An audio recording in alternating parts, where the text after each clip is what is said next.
On this video, we will see the effect of an inductor patch cable to the radio's standing wave ratio when we attach one directly to the antenna feed line.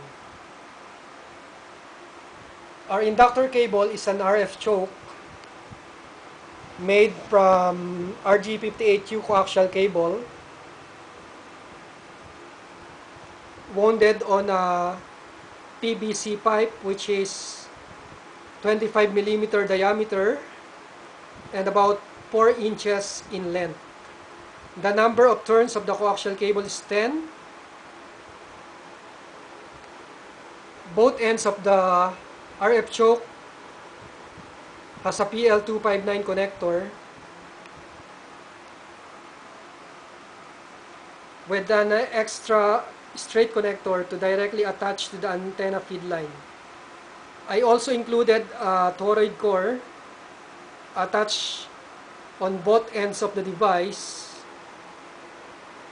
coming from a discarded BGA cable of a computer.